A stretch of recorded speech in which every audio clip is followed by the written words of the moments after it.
আমাৰ পূজাখন যে কিমান বছৰ পুৰণা হৈছে কেতিয়াৰ পৰা হৈছে মোৰ আটা হৈছিল 1877 চনত তেওঁ আমাৰ কমতে পূজা ভেকুলী পূজা আমাৰ কেইটা আৰম্ভ হৈছিল তেওঁ গতিকে 200 বছৰৰ বেছি আৰু আমাৰ এই পূজাখন নামটো ভাইথেলী পূজা ভাইথেলীৰ অৰ্থটো কি আমাৰ ইপিনেদি এটা পানী আমাৰ এনেকৈ চখা নদীৰ কাষেদি জানেদি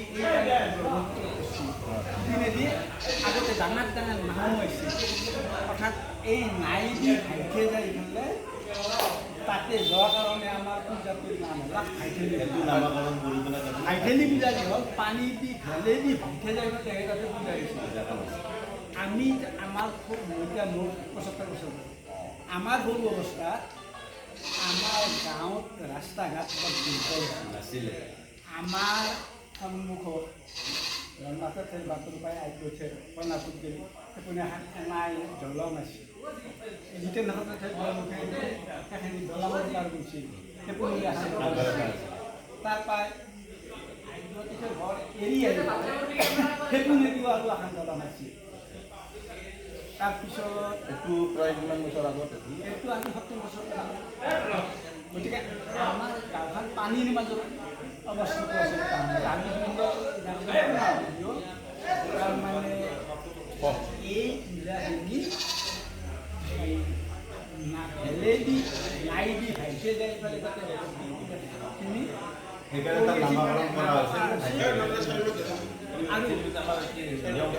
নিয়মখিনি আকৌ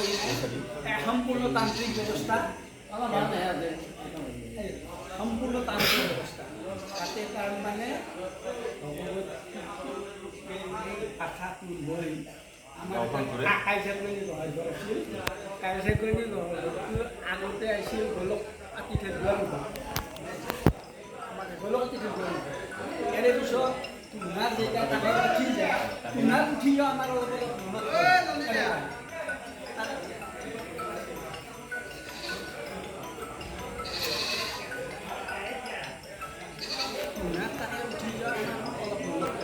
তাৰমানে এই মস্ত ডাঙৰ হাতী গতিকে হাতী দি এই ডাঙৰ ডাঙৰ মস্ত ওখ নাৰিকলৰ গুৰিবিলাক টানি তেতিয়া 5-6 বছৰ 7 বছৰ সেনেকুৱা বয়স গতিকে আমাৰ এই পূজাখন সম্পূৰ্ণ তান্ত্ৰিক ব্যৱস্থাত আমি জানাতো মই বহুত আগৰ পাই আছোঁ আৰু তাত বিশেষ পূজা আগতে তাৰমানে কলেৰা আৰু এই কলেৰাৰ উপায় পোৱাৰ কাৰণে আমাৰ গাঁৱত কোনোবাই স্বপ্নাদিষ্ট হৈছিল যি তাৰমানে আৰু এই কণ্ঠে যদি ঘৰ মানুহ বাইছটা